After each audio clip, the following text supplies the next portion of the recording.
नमस्ते ब्लॉग, मैं हूँ आपकी वंदना और स्वागत करती हूँ अपनी यूट्यूब चैनल पे आप सभी का। तो फ्रेंड, मैं एक प्यारा सा देवी जी का गीत लेके आई हूँ, कैसे लगेगा कमेंट में बताना। और ये आसान माई का पूजा होता है, उसमें भी ये गीत गाया जाता है।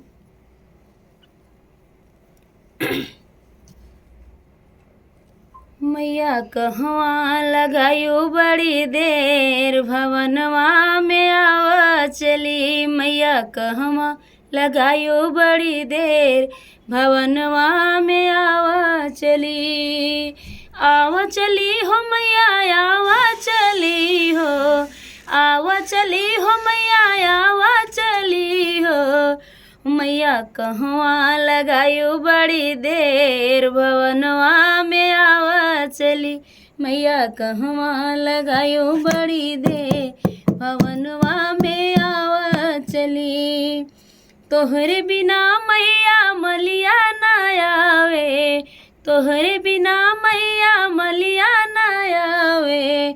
मलिया न आवे मैया, मलिया न आवे।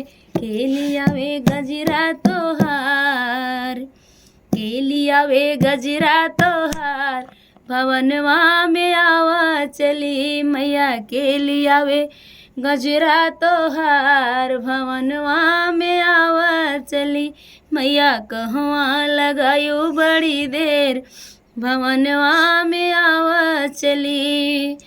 तोहरे बिना मैया कहरा ना आवे, तोहरे बिना मैया कहरा ना आवे।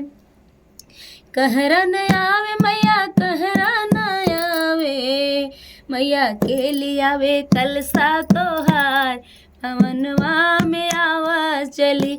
मैया के लियावे कलसा तोहार, भवनवा में आवा चली। मैया कहवा लगायो बड़ी देर, भवनवा में आवा चली। मैया कहवा लगायो बड़ी देर, भवनवा में आवा चली। आवा चली हो मैया, आवा चली हो, आवा चली हो मैया, आवा चली। मैया कहवा लगायो बड़ी देर, भवनवा में आवा चली। तोहरे बिना मैया पंडित न आवे, पंडित न आवे मैया, पंडित न आवे। तोहरे बिना मैया पंडित न आवे, पंडित न आवे मैया, पंडित न आवे।